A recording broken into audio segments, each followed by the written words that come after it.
Good evening to all the participants. I welcome you for on behalf of Madras Tax Bar to our 85th webinar today. Uh, Today, I thank Advocate TV Lakshmanan sir for taking this session today on exemption under GST and ITC claim and interpretational aspect. The entire presentation will be taken first by Lakshmanan sir, and end of the presentation we will have the question answer round. So if you have any queries or doubts, you can raise your hands in the app, or you can put your queries in the chat box. We will take up the question at the end of the round. So thank you once again for joining in our 85th webinar today. Over to you, Lakshmanan sir. We can start. Thanks, Prithvi. Good evening to you all. It is nice, actually, an endeavor on part of the MTV to organize these kinds of lecture so that we get engaged and we keep in touch and track of the situation and field of law we are practicing already. And then don't give way to any kind of depressional situations. So, going back to the topic, that is, this is regarding whether ITC can be taken. First slide, APS. ITC can be taken if there is an exemption. What triggered was what is the news headline that you see in the slide? That is, government unlikely to exempt GST on masks, ventilators, PPE as it would lead to blocking of input tax credit. This occurred some 2-3 months back when there was lockdown was beginning to start, and we were seriously taking note of the crucial aspects of the COVID. So the two aspects, one is exemption, another is ITC. In GST, we all know ITC is claimed to be one of the important aspects of GST and one of the defining premise rather of the GST, even though in crucial aspects it is lacking. It is ITC is claimed to be what we call without any kind of interruption from end to end, that is the promise given. And then exemption, what is an exemption? Exemption is not some actual concession as it is. It is more than that, and it, especially in a tax situation, it takes into account other economic aspects as well as socio-economic aspects. Exemption, now we have a ready example, at least in COVID situation. If you recall recently, there are certain crimes that are prescribed under the Disaster Management Act itself. That is, when there is a prohibitionary order going and people gathering together and coming near one, not keeping that distance, all these things are prohibited activities and they are criminal in nature. But when there was a migratory labor movement, all these things were thrown to winds, or rather it could not be followed or adopted. Then for this purpose, an exemption was given to crimes, offences under the Disaster Management Act itself. That is the very basis of the Disaster Management Act. But we are talking in case of GST exemption, it is not only a base, it is not a basic aspect of GST Act or the GST regime. It is rather to promote the particular supplies which address the remedy for COVID situation. How can there be a kind of mutually contradictory situation? One, a basic premise like ITC, and another exemption which is in any legal regime is necessary for addressing emergent situations so that the elasticity of the legal regime is kept, because the statute cannot contemplate every situation. Second thing is, statute cannot provide for temporary aspects also. In between, exemption by way of an executive action is always permitted in all the legislation, and more so in fiscal legislation. Next slide, APS. Can I control? So taxation is not, as we all know by now, the Supreme Court has also held that it is not an accounting principles alone, what comes in, what goes out. If you exempt something, where do you recoup? This is not the calculation with which the legislature or the executive should move. Somewhere something is done, something is given up by the government that may not come back exactly in money terms or tax terms itself or other economic or physical terms. It may also reflect as a socio-economic dividend in some other form. This is not unknown to the tax legislation, and there are umpteen number of judgments of the Supreme Court which has said that even the socio-economic aspect can be taken into account for tax measures, whether as a relief measure or a liability measure. And we have had three regimes by now. First is what started off in 1938 as Madras General Sales Tax Act, followed by 1959, then Madras General Sales Tax Act, which took the name of Tamil Nadu General Sales Tax Act later on. And within that General Sales Tax regime itself, from 91 onwards, there was single point taxation. We all know, for some old timers will know, there were from 91 onwards, there was a clear-cut single point taxation, except some odd items, some minor things where double point and multi-point system was kept. Coupled with, there was a relief system also by way of Form 17 or Section 33, what we used to call, where for the purpose of manufacturing, raw materials were given concessional rate so that manufacturing activity could be promoted. So this relief is a relief aspect, and that concessional rate may not be recouped immediately, but once the manufacturing is over, the ultimate goods emerge. From the goods, the tax will come as a revenue to the government. But it need not be in this exact terms. What is lost in one point should be recouped in another point. Next, like what we had was value-added tax.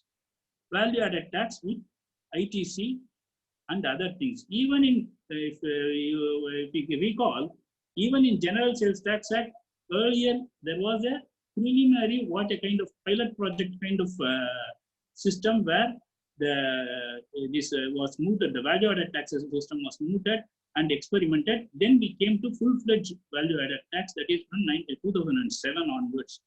And now we are in GST. In all these regimes, we have had reliefs, we have had loopholes, we have had liabilities. Whenever a measure was introduced, it always created a gap and loophole, and there was a backup action to address this and plug the loopholes and bridge the gaps if necessary, and fine-tunings were made. Then what happened was, the problems arose out of this measure. Again, a relief had to be given by the government. This has been a constant exercise on the part of the legislature and government. But the important aspect here is this, what we saw as the headline. Here, what they say is the exemption, if we give, it will ultimately affect the input tax credit. What I am trying to do is examine whether it is actually so. Is there a room and scope to have input tax credit as well as exemption under the GST also? I am examining one position in General Sales Tax Act, then another one Supreme Court decision in value added tax, and then current provisions. What is the scope? Next slide. First, from General Sales Tax. We all know what was known as purchase tax. Even though it was sales tax, purchase tax was there. Section 7A, purchase tax. Next slide, APS. Before that, I will see that why it is very important is GST did not start from 2017 onwards. We had originally in 1986 itself what was known as MODVAT in Central Excise. At that time, the then Finance Minister, how he introduced the MODVAT was in this term. It is an instant and complete reimbursement of the excise duty paid on components and raw material. So it was instant and complete reimbursement, not like what we have condition after condition and then provisions after provision to fulfill. It was instant and complete. That is how it was contemplated originally. As we traveled, what happened was, even when the GST was mooted, GST as GST was mooted in 2009, the promise was a continuous chain of set-off, continuous chain, not a single link will be missed from the original producer's point and service provider's point up to the retailer's level would be established, which would eliminate the burden of all cascading effects. Now we have is blocks and blockades, and everywhere the chain is broken, and not a single line of product one can say. It will be very hard to find a single line of product where it starts from the manufacturer's place and reaches the consumer without the link being broken. Everywhere, this buildup of ITC claim is broken somewhere, and so the chain is broken, the objective is not achieved, and the loser is the consumer whose interest is supposed to be protected. In 73rd report of Parliamentary Standing Committee, that is the latest before it attained the proper legislative shape, there also the same thing was said. What was said was, it was seamless. That was the word you repeatedly used, seamless. And they were not even saying Goods and Services Tax Act, because Goods and Services Tax, when you say, there is some gap in between. What they used to say was, it is a GST. So in this background, I am first examining the purchase tax situation. How the purchase tax came, what was the issue? Purchase tax under section 7A was created, and here I am examining, citing the decision of Kandasamy Supreme Court decision, which actually examined the section 7A issue, where there was a specific objection by the affected parties saying that they will not be liable for purchase tax because the product at when they purchased was an exempt. When their purchase was an exempt, they could not be subjected to purchase tax. I will just take you through the section 7A, how it came to be introduced. Section 7A, as you know, like what we have the turnover, the limit now, that 40 lakhs and 20 lakhs for registration. Earlier also that was there. Agriculturals were there, they were not liable for sales tax. These situations gave rise to situations where the registered dealer used to purchase. When he purchases without the tax liability, and he may move it out of the state without CST liability, or he may use it in a manufacturer and the manufactured product may move out of the state, or after the manufacture, it may not be liable for tax. These were different situations which gave rise to loopholes and gaps, whereby sometimes the very product were never made liable to the tax, they escaped the tax in it fully. To address this only, the purchase tax was imposed, and the purpose of purchase tax, the very opening itself, so every dealer who in the course of his business purchases from a registered dealer or from any other person, any goods, the sale or purchase of which is liable to tax under this act. This is the clause and the phrase which is important, that is the sale or purchase of which is liable to tax under this act in circumstances in which no tax is payable under sections 3, 4 or 5 as the case may be, and either thereafter they say consequences, what happens at the hand of the purchaser. Previous slide itself is any goods, the sale or purchase of which is liable to tax under this act. So what is the meaning of the word the sale or purchase of which is liable to tax under this act? The goods, whether the goods or the particular purchaser or the seller who is liable, this was the issue before the Supreme Court. Supreme Court dealt with the phraseology and the concept of exemption itself and concept of liability to purchase tax. Next slide. Next slide.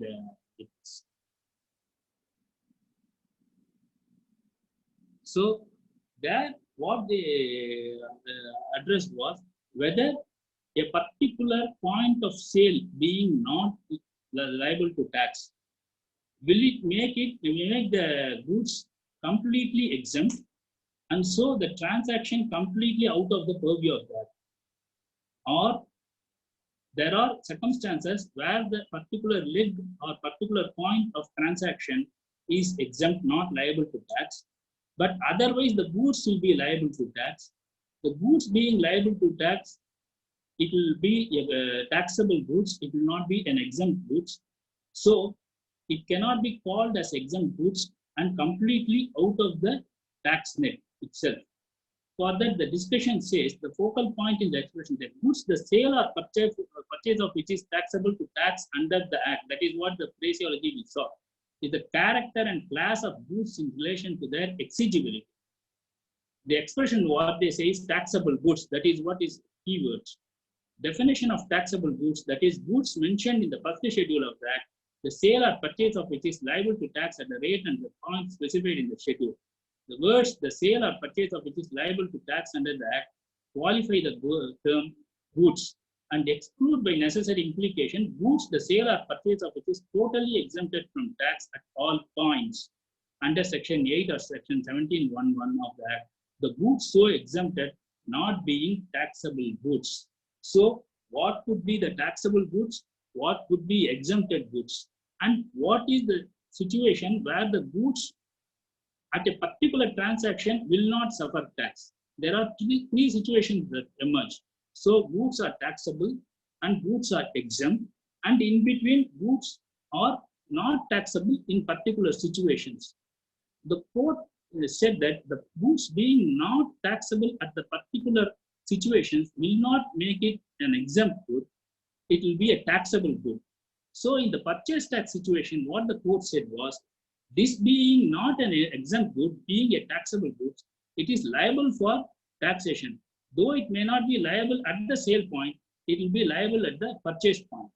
The meaning and the scope of phrase purchase in circumstances in which no tax is payable under section 3, 4, or 5, and its coexistence with the ingredient 4 can be best understood by applying it to the cases in hand. They are examining the particular cases. Next slide. The next slide will show the particular activities which are before the Supreme Court. Next slide, please. So the goods are areca nuts, gingerly seeds, turmeric, grams, castor seeds, and butter.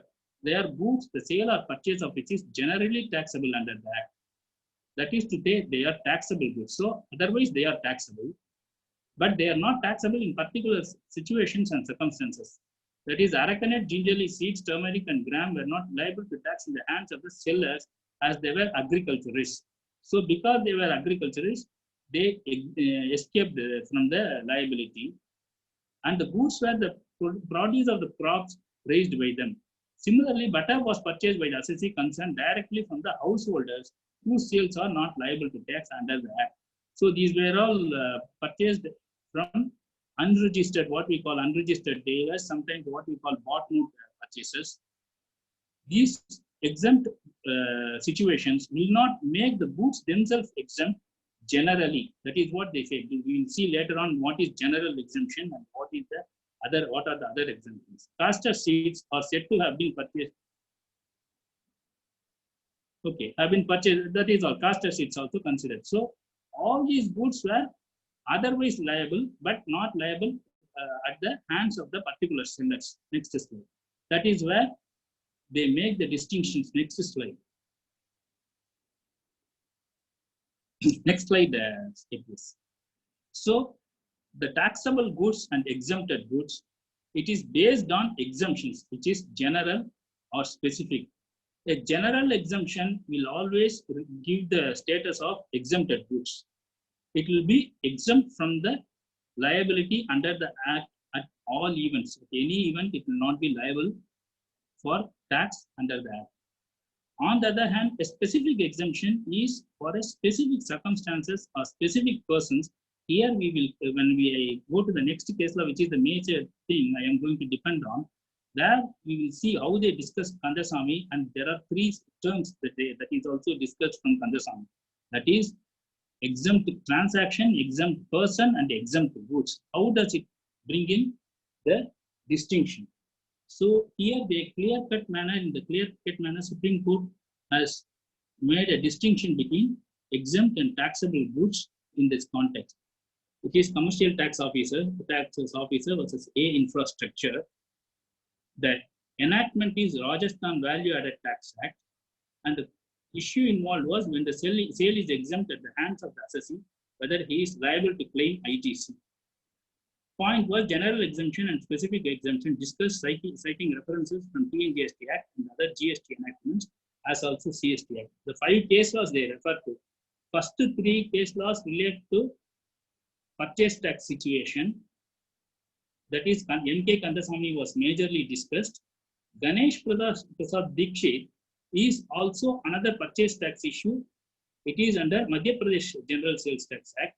But the difference is Ganesh Prasad Dikshit was prior to M.K. Kandasamy.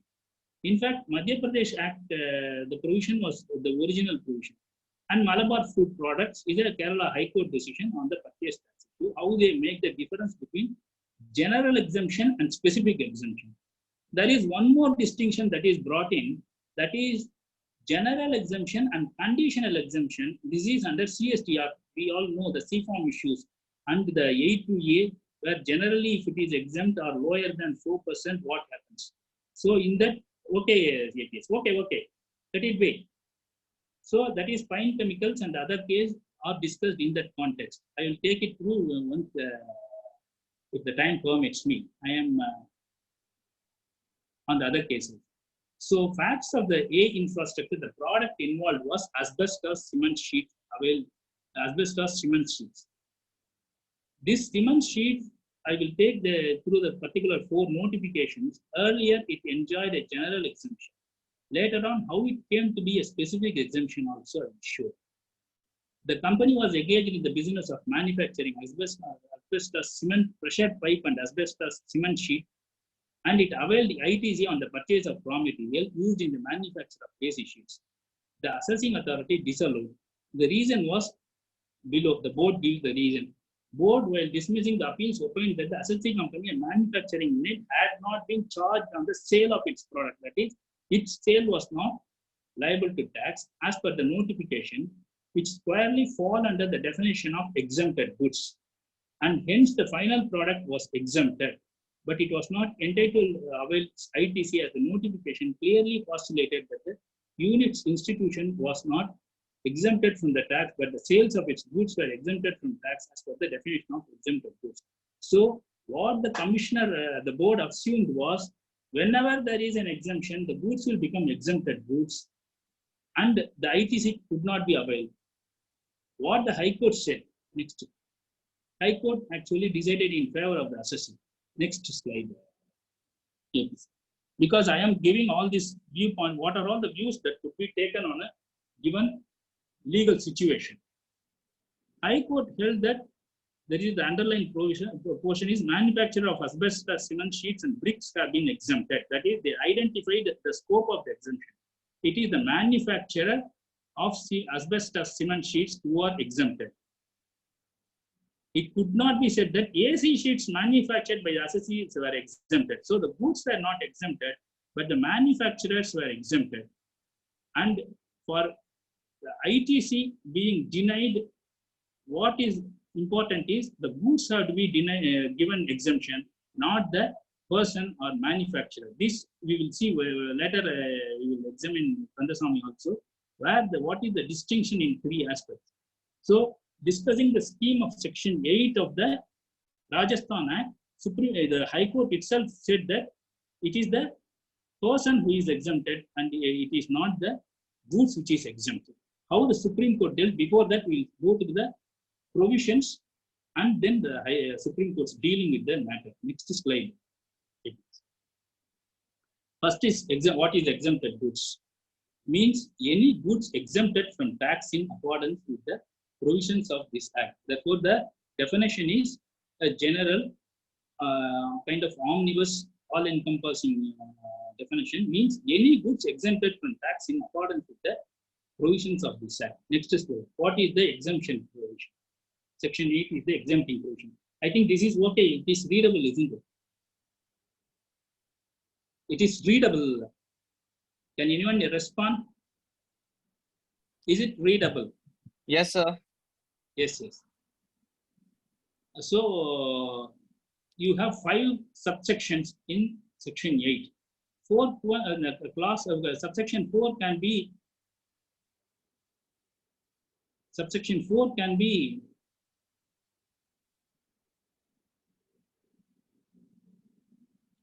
may not be exactly important in this context. Section 1 deals with goods specified in the schedule 1. So there are 2 schedules. One is schedule 1 and schedule 2. Schedule 1 contained goods specified, and that was subject to such conditions as may be specified therein. This may also be noted for the distinction that is going to be drawn between a general versus specific and general versus conditional exemption. So goods are specified in the schedule shall be exempt from tax subject to such condition. It may contain conditions also as may be specified therein. Still it will be a general exemption. Next clause is nothing but amendment of that schedule, adding or omitting from there, including conditions.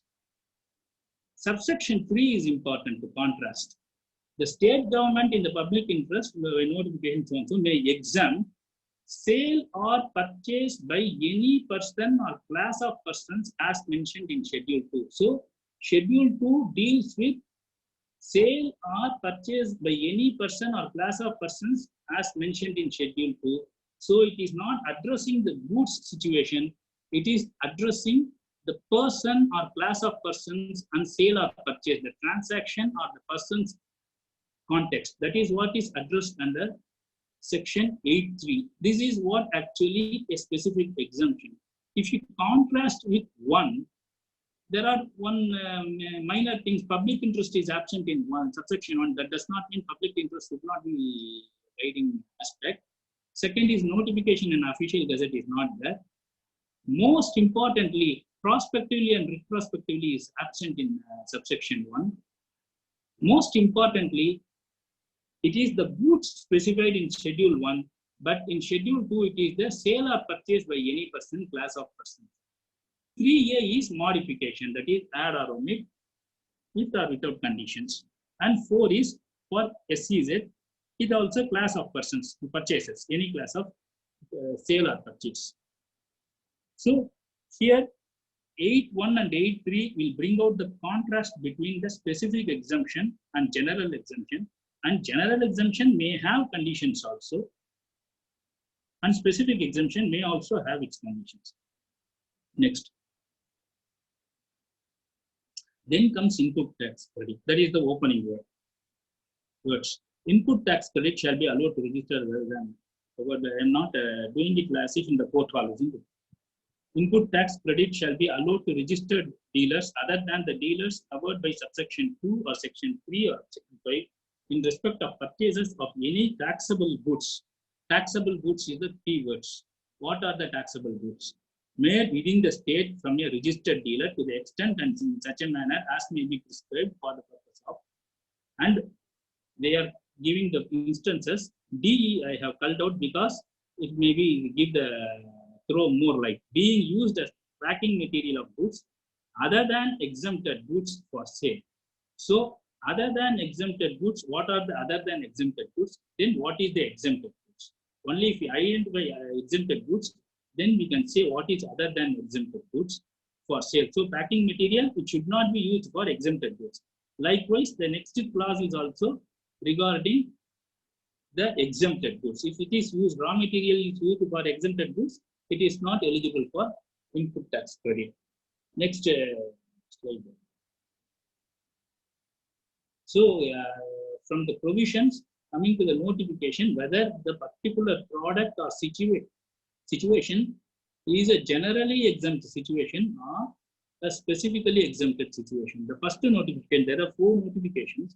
The first notification, it exempted, exempt from tax the sale of asbestos. If you know, the sale of asbestos means that it directly goes to the product or goods. Asbestos cement sheets and bricks manufactured in the state by an industrial unit having fly ash as its main raw material on the following following conditions. Other conditions are that is permitted under section 8(1). So it is, but the exemption is directly given to the sale of asbestos, cement sheets and bricks. Next, the goods itself.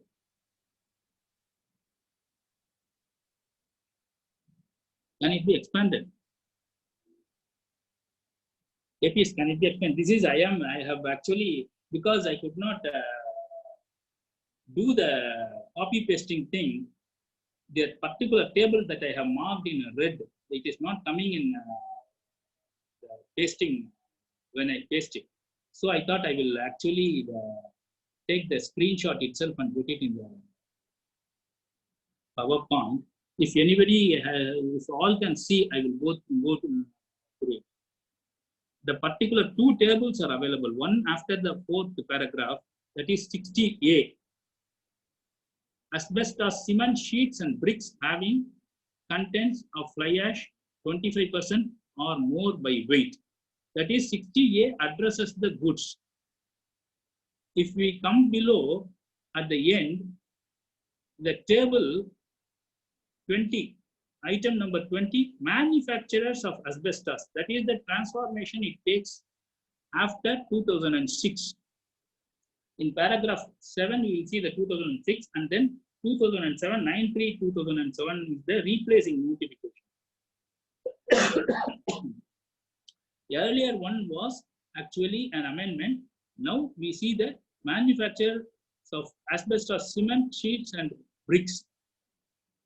Is it visible, people?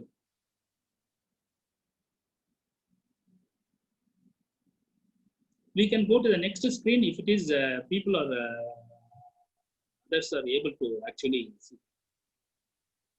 And the final notification, this is also a modification of the earlier 2007 notification. These are the 4 notifications. Sale of asbestos cement sheets and bricks manufacturers. So it very directly actually addresses the manufacturer, that is the persons. Sale of asbestos cement sheets and bricks, it is not to the goods, it is to the persons in the state having contents of fly ash 25% or more, that is other things, aspects and conditions follow. Now coming to the cases that is considered and the treatment given by the Supreme Court is the next slide. So the decision was,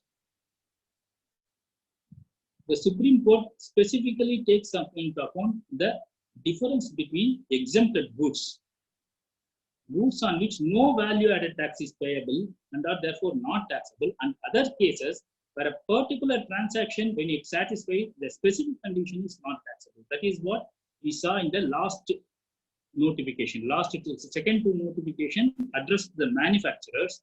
First 2 address the asbestos cement sheets, and they considered M.K. Kandasamy in this context, and specifically the 3 distinct concepts: taxable persons, taxable goods, taxable events.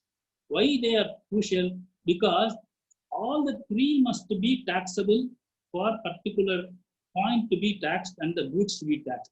Taxable person should be taxed, taxable goods should be taxed, and taxable event should be, the particular transaction should be taxable. If a taxable person, because he is an unregistered dealer, he is having his turnover below the prescribed limit, he is exempt. Or some particular government or like electricity board or something, because of that is exempt, then it is not taxable. If the goods itself is not taxable, then also it is not taxable. If the taxable event, for example, manufacture for sale to some people or sale to some people, some particular transactions, some particular sales, instances of sale, they are exempt, then also it is not taxable. But when it is not taxable on the ground of the taxable goods, the second one, what happens is it takes a different color. When it is taxable person is not taxed, then the color is different. The exemption is not a general exemption. If the taxable event is not taxed, then also the exemption is not general exemption. But when the taxable goods is not taxed, that is really the simple exemption, a truly exemption, legally exemption provision. That makes the goods exempt. Otherwise, the goods are taxable goods, and the exemption is not general exemption. That is what they are discussing and how they are distinguished. That is what I have said. I said it. Next year. Then what I quoted the next decision on purchase tax point, that is Ganesh Prasad Dikshit versus Commissioner of Sales Tax. They take into account the relative connection between the two decisions, that is M.K. Kandasamy, that is TNG, Tamil Nadu General Sales Tax Act, and MP General Sales Tax Act. The MP General Sales Tax Act Section 7 was the original provision, 7A followed as we could see, 7A means later on added, and 7 used the word taxable goods directly instead of the longer phraseology used in Tamil Nadu General Sales Tax. Tamil Nadu General Sales Tax Act used the words the goods, the sale or purchase of which is liable to tax under this act. But Madhya Pradesh context, the wording used was only taxable goods. But both of them had the same meaning and purpose and objective. So what they said was Ganesh Prasad Dikshit also relevant. They also cited Kerala High Court decision on the same point. Next slide. Next slide. So then they also compared the situation with Section 82A of CST Act.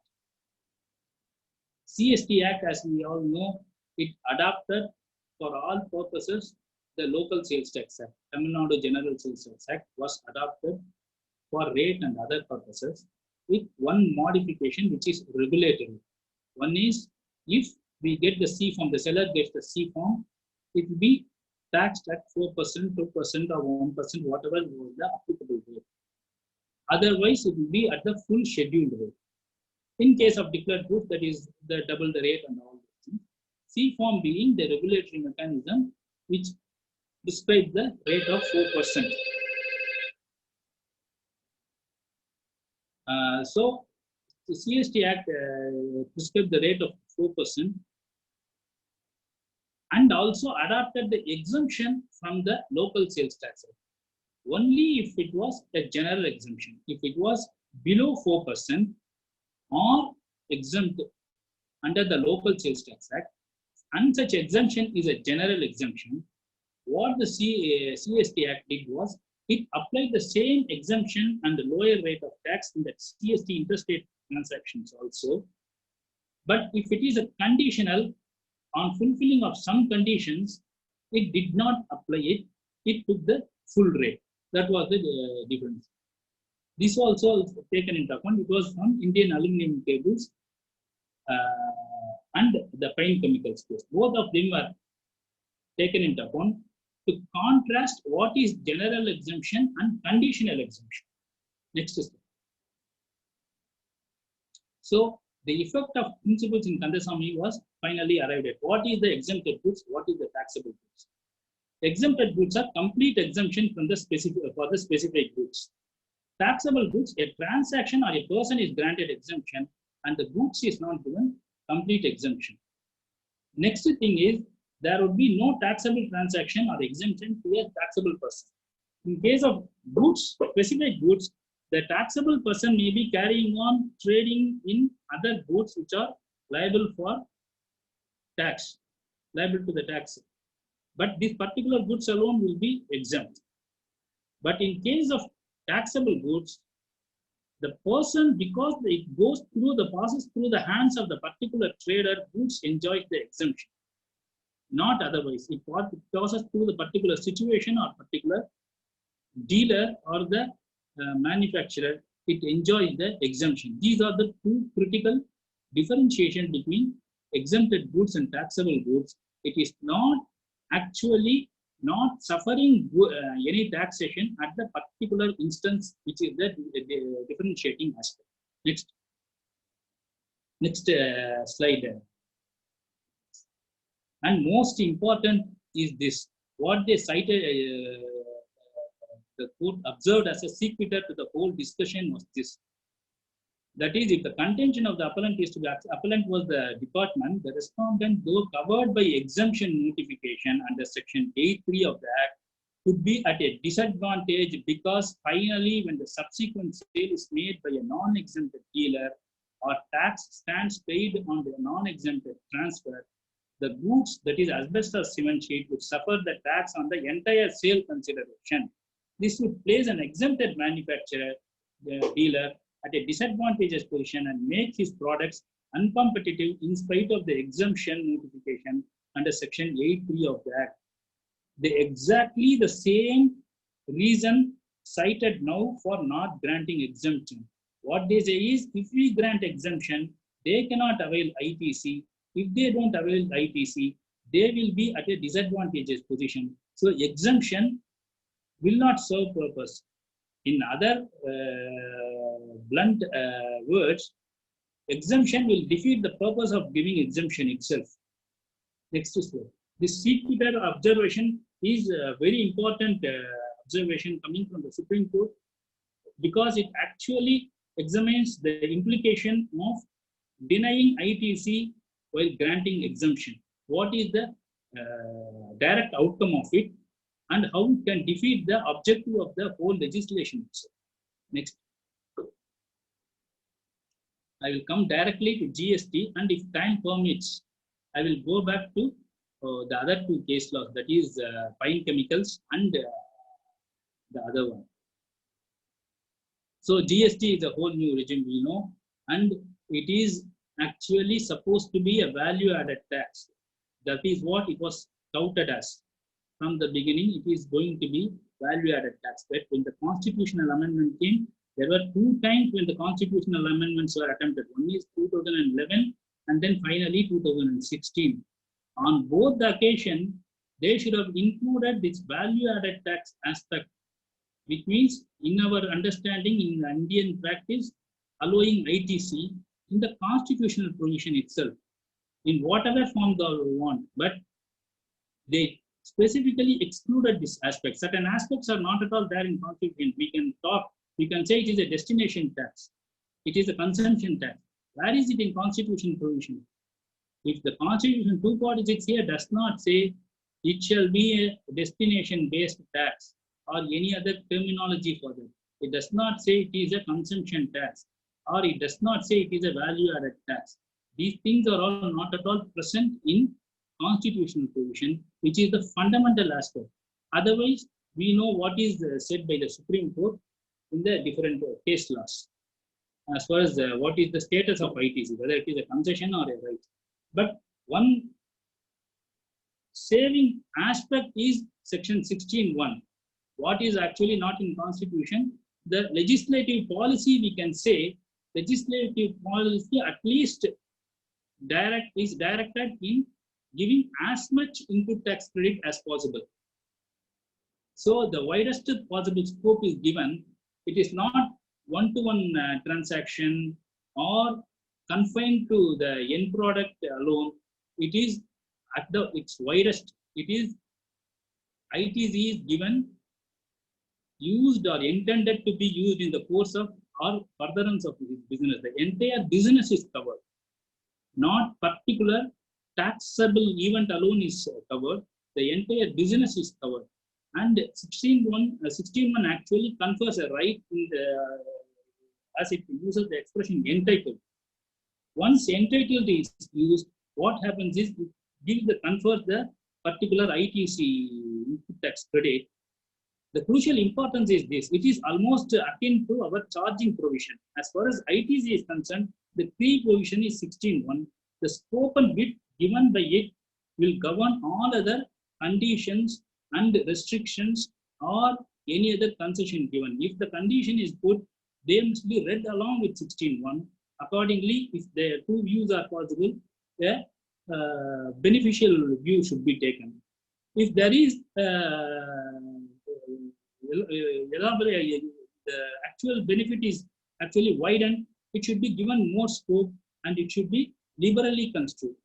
That is why 16(1) assumes importance, because it brings out the legislative intent very clearly. It is on widest terms and it entitles the registered person to take credit on the condition fulfilled as per section 16. Other conditions are subordinate to 16. Next. Next year, please. Thank you. This is the apportionment. 17.2 actually addresses the issue. What happens? There is the input or input services are being used for producing taxable goods as well as taxable supplies as well as exempt supplies. It gives the how to derive the proportionately, and the rules also give formulas how to arrive at first how to take out the non-business connection, and then how to take out when it is for exempt supplies. Everything is there. But the terminology here is very important. It talks about taxable supplies, including zero-rated supplies.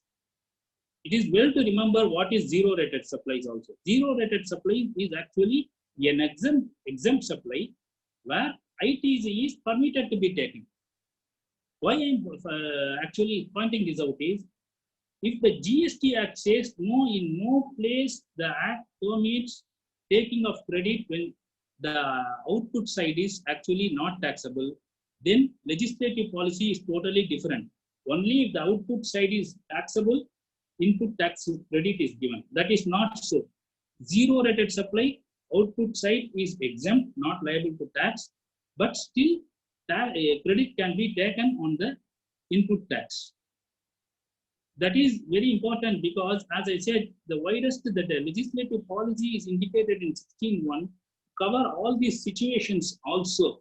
So zero rated supply is treated on par with taxable supply. It is not actually an exempt, treated as an exempt supply, even though they enjoy the double benefit, what they call usually the double benefits. Then they partly for effecting as exempt supply. Though the two terminologies are used, taxable supplies and exempt supplies. Section 17.3, subsection 17.3, if the 3 is also important. While determining value, what are the things that are taken into account? They exclude reverse charge basis, transactions in securities, sale of land, and subject to clause B of paragraph 5 of schedule A, sale of building. These are taken into account while calculating value of exempt supplies. Next slide. Next slide. So, what is the exemption provision? Just if we recall how the section 8 of Rajasthan Act was structured, there is somewhat a similarity in exemption provision under the GST Act also. So the terminology used is sometimes exempt supply is used, but the whole provision, if we take into account, there are two provisions. One is section 11.1 and then 11.2. 11.1 is talking about general exemption. I have underlined that. It may be absolute or subject to such conditions. So, general conditional exemption is different from specific exemption. General exemption can be a conditional exemption also. Goods are both are whole or any part of. So, general exemption with or without condition. The exemption may be whole or any part of the tax leviable. This phraseology is also very important to be noted. That is, the exemption is given from the tax leviable thereon, with effect from such date as may be specified in such notification. So, the first clause deals with general exemption with or without condition and whole or part of it. The material difference in subsection 2 is that the very same. I am not finished. BB. Oh, yes. So, here there is an interesting aspect. Earlier, 11.1 gives exemption to tax leviable. But 11.2, the last clause, please come to the last clause, it is to exempt from payment of tax any goods. So, it is not the levy that is exempted. It is the payment of tax that is excluded. Payment of tax means it can be to the person or to the transaction. That the goods are liable, the service is liable, but the particular transaction is not liable or given exemption, particular transaction alone. How it is actually given, that is also materially different. It is by a special order. Previous one by notification, general exemption by notification. This is by special order. And under circumstances of an exceptional nature to be stated in such order. It is not a general interest or public interest. Circumstance of an exceptional nature to be stated in such order. The order should state this is the exceptional nature of the circumstance. This is why we are granting this special order, issuing this special order, giving this special exemption for this particular situation alone. So these are the three aspects which are different from 11.1 and 11.2. Makes 11.1 a general exemption and 11.2 a specific exemption. This may be whole or part also. Part is exempt supply because we are immediately I think next we can go. So whenever we are said we are taken to definition class, the clamp is from the definition class. We all know it is always unless the context otherwise requires. Exempt supply also does not supports the case for a wider and distinguishing view about exemption, having a distinction between a general exemption and specific exemption. How I will say, exempt supply means supply of any goods or services or both which attracts nil rate of tax. Nil rate is scheduled rate, which may be wholly exempt from tax under section 11. Here alone can we go to the previous slide, please.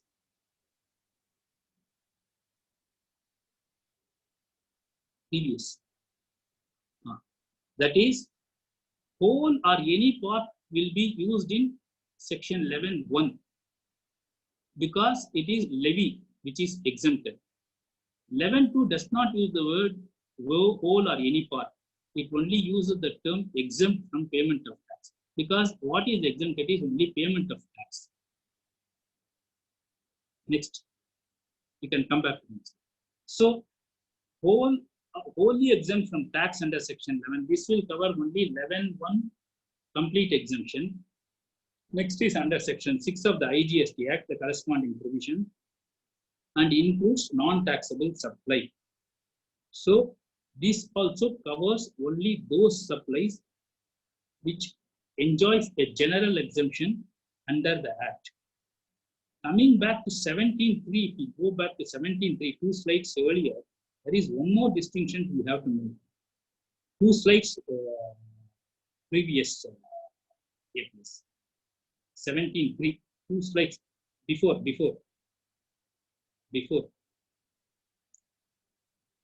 17.3, previous.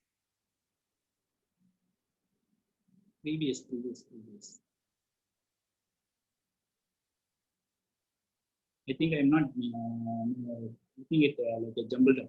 Well, yes, that is 17, section 17.3 of GST. 2 slides before. One more. Before. 17.3, value of exempt supply does not take into account the definition at all because it includes all other reverse charge basis transactions in security, sale of land, and subject to clause paragraph 5, schedule 2, sale of building, all those things, whatever it is. Reverse charge at least is a taxable event within the GST regime, even though it is charged differently and it is clearly used in definition of reverse charge. Reverse charge is only payment, the liability aspect, it is not otherwise. We'll come back to the next slide. Next.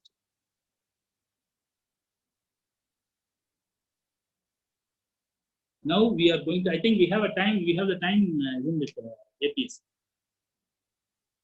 I can go further.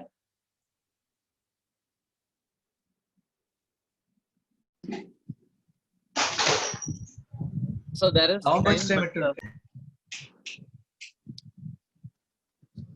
But for question answer session, we need some time, sir. Okay, I will wind up in 10 minutes.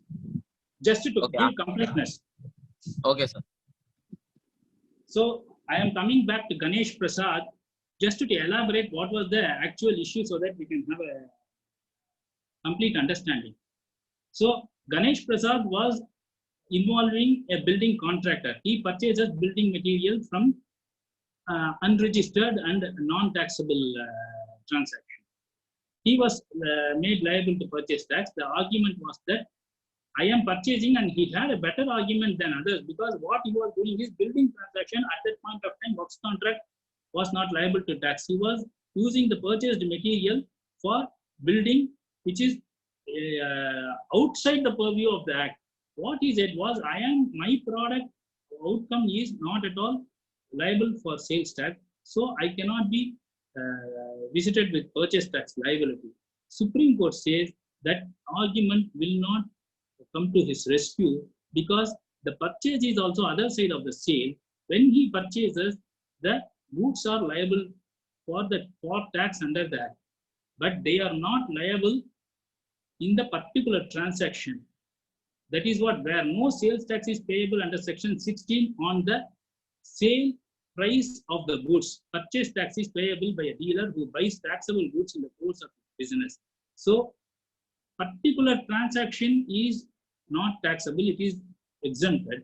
That does not mean the entire goods are exempt, so he will be liable for purchase tax even though he had a better case. Next slide. Next slide.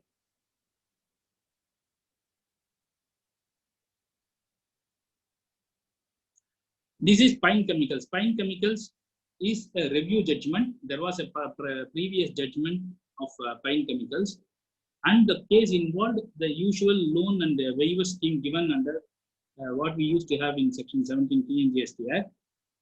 What happened was, it was taken as a general exemption in the interstate sales. They wanted exemption also on the ground of general exemption. The Supreme Court at first agreed, and the first judgment was in favor of the assessee. Thereafter, the department came by way of a review petition, and in the review petition, the Supreme Court said there is a difference between exempt from tax generally, the phraseology used in section 82A, and they took into account explanation also, because here there is, we saw in 8.1 of Rajasthan tax, even a general exemption could be conditional or unconditional. But here what they say is, even a conditional exemption cannot be a general exemption because of the explanation.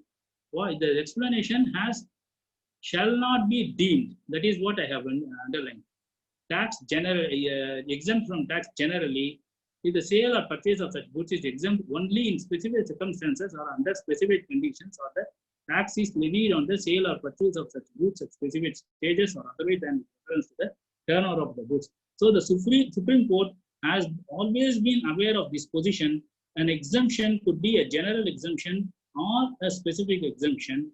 A specific exemption will be a taxable one, and the general exemption, the goods will be not taxed. And in the case of CST Act 82A, because of the explanation, even a conditional general exemption will not be a general exemption. That was the Supreme Court's view in Pine Chemicals. Next slide.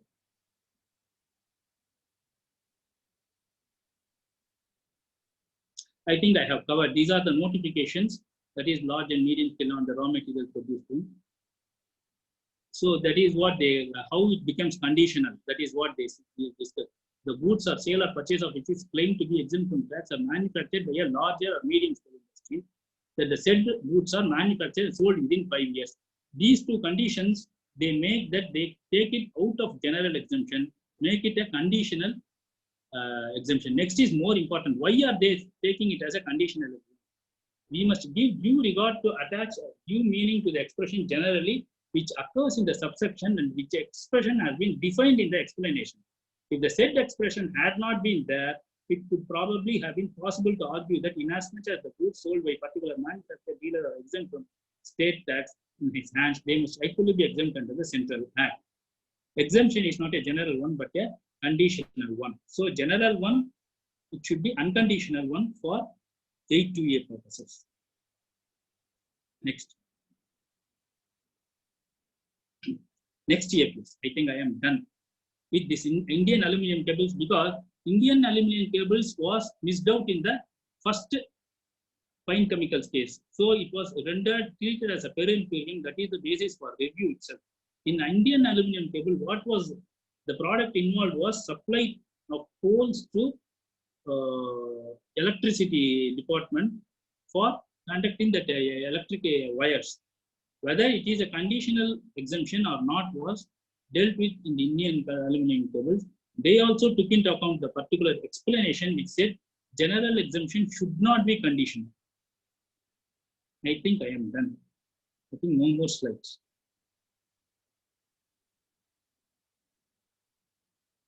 Thank you. I think I have to thank you all for bearing with me this long, especially to APS for making it a smooth affair to go through the slides. Prithvi, over to you.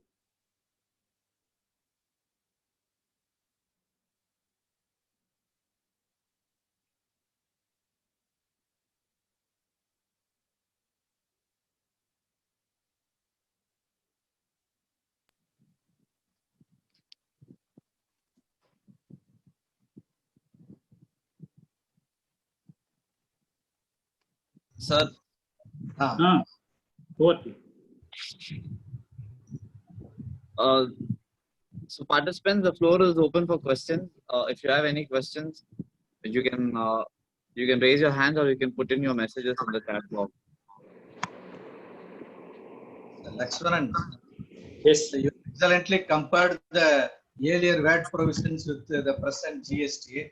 I think Yes. you can throw some more little more light on the present GST situation. Whether how those judgments would be still applicable to GST. Yes, that is what I say is, as you say rightly, how it is, most importantly, how it is applicable in GST context. Yes. If the legislative intention is not to give this kind of, maintain the distinction between the general exemption and specific exemption, there will be some clear words. That is why I was trying to go through the CST provision also. CST provision makes a distinction within general exemption. If it is a conditional, they say it is deemed not generally. So they exclude it. In 11.1, they do not do that. 11.1, they make it general exemption. They use the word generally. And then they also say that it is exemption is from levy. If you can put that slide, the phraseology used is general exemption from the levy. But when you compare that with 11.2 under the CGST Act, 11.2 uses the term phraseology exempt from payment of tax. The transaction is even not exempted. It is not the transaction. It is the payment of tax which is exempted. So even the transaction is liable, and only because of M.K. Kandasamy ruling. That is, three positions should be there. That must be, goods must be taxable, person must be taxable, and the transaction must be taxable even. Yes. So even one thing is absent, it will become popular, what we can call is legal sense of exemption and popular sense of exemption. General exemption is legal sense of exemption. Other exemptions are popular sense of exemption.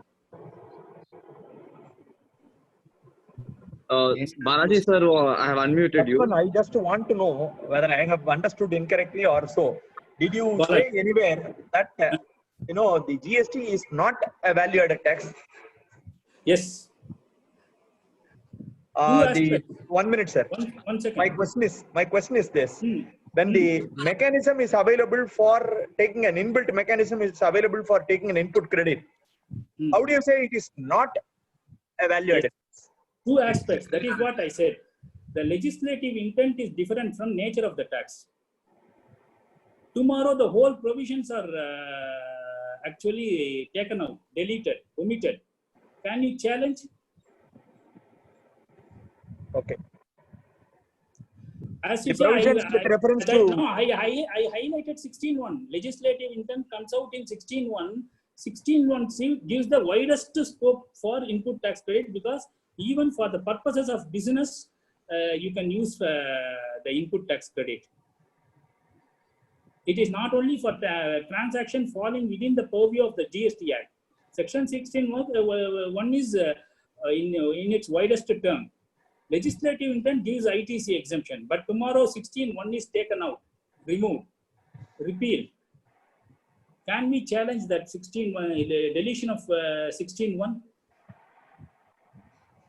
Then what is the nature of the tax? It comes to nature of the tax. No, the nature of the tax will be value-added tax only.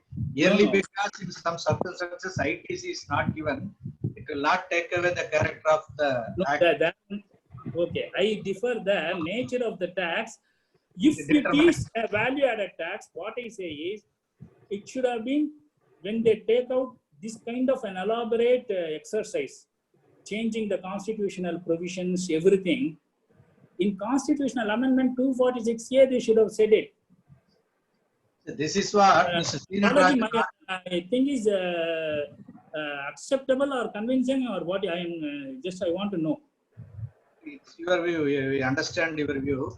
I also want to cite one instance where Mr. C. Nadarajan argued for 1911 before the division bench. He said it is part of the system the ITC has been given. So it should not be limited by the 90 days. This was the very argument taken. But our High Court held in the other way. Negative. It's not Jam part of and the- Co and the other one. Yes. Jam and Co and the other one.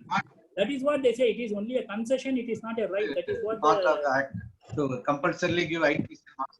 only the Yes, legislature this gives is the the position of the Senate also. no. Yes. That is why. That is why I am saying two things. GST, CGST Act, if you take CGST Act, legislative intent is to make ITC part of the Act GST regime. But it is not GST, the nature of GST, it is not there. For example, sales tax also earlier we had. Before TN VAT Act came, sales tax was there. But value added tax, ITC was not there.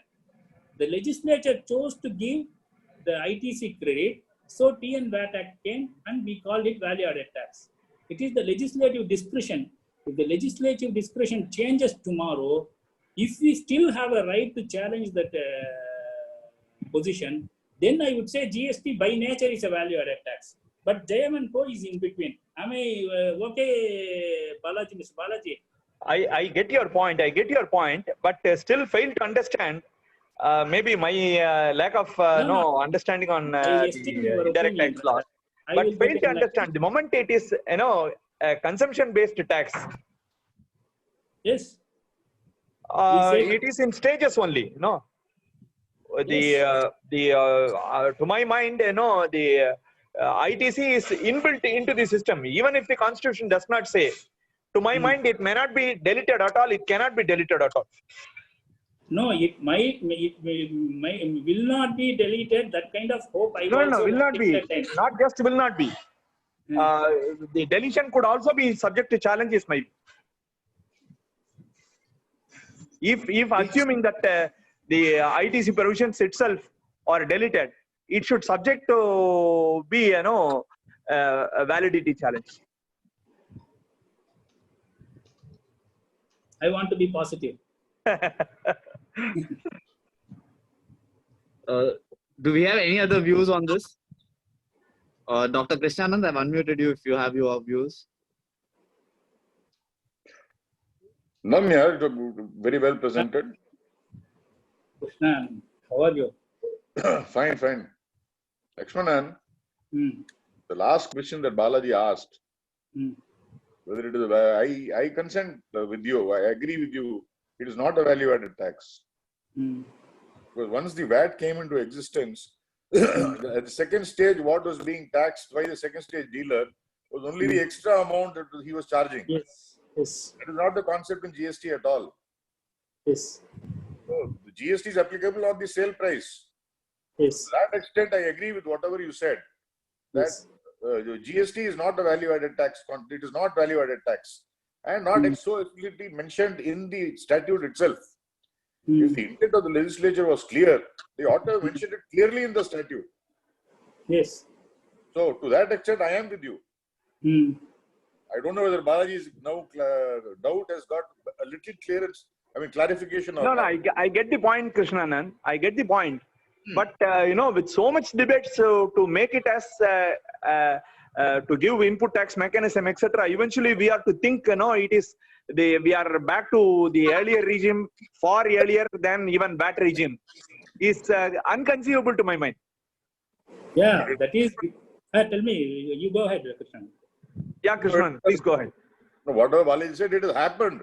It may be unconceivable, but ultimately it has happened. So now you don't have a choice. This is the regime we have to follow today.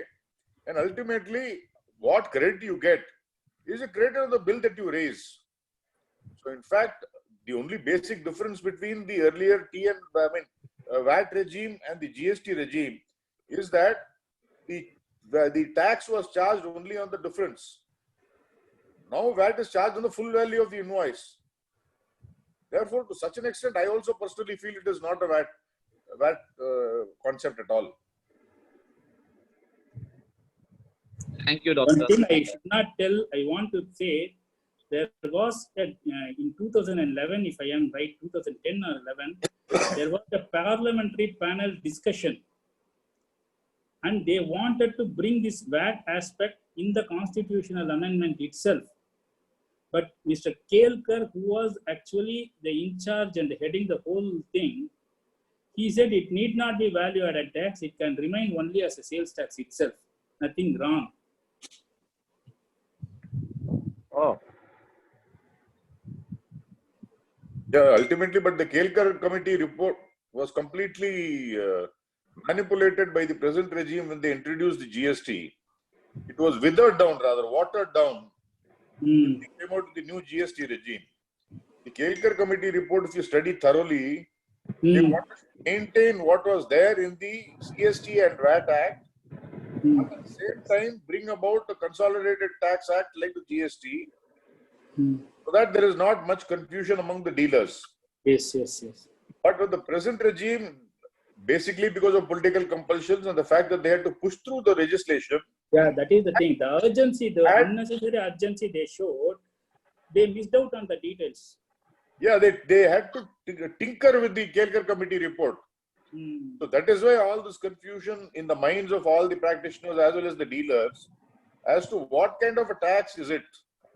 But as it stands today, I agree with TVL Lakshmanan that it is not a value-added tax at all because the legislation doesn't say so. It's one point of view. When ITC is not recognized as an inbuilt system, it's optional, it seems. So anytime it can be taken away, and in many circumstances, ITC is not given. This was the argument put forth by Mr. C. Natarajan. It was not accepted. Exactly, Mr. Natarajan, he was to that point well focused, and it should have been accepted actually. That is my view. Yeah, the second point is, in most of the cases, in some cases, they say if you pay tax at 5%, you are not eligible for credit. You pay the full tax at 18%, you are eligible for credit. These When your output is lesser, you are not entitled to have credit. Then you take the case of this compounding assessment. Compounding assessment is not a relief actually. It is only an alternate method for assessment. That is the ruling of the Supreme Court. Two types of assessment you have, compounding assessment. Then they can limit it, the ITC to that extent. Why are they denying that also there? So we can call it a compromised value-added tax. Convenient value-added tax. That's it. Not in reality is a full-fledged value-added tax. That's what the speakers view today. Correct. It's a thought-provoking. Thank you. Thank you very much, Lakshmanan. Excellent comparison, sir. I should say. Thank you. Thanks, Balaji. I value your. No. I will go through. I will revise my opinion also according to the things.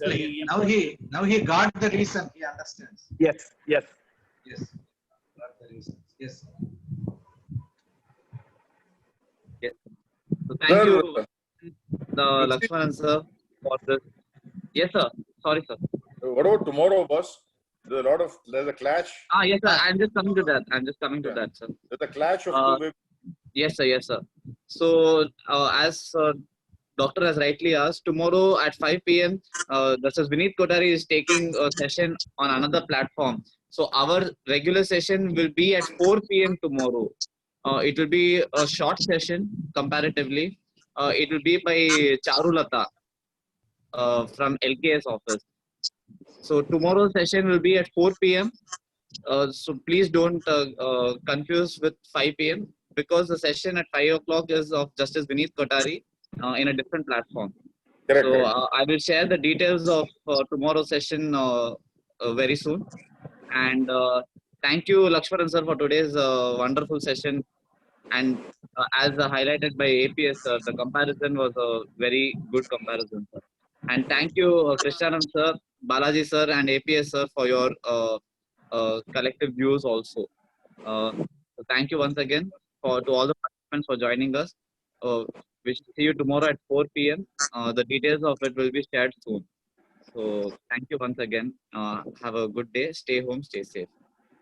Thank you. Thank you.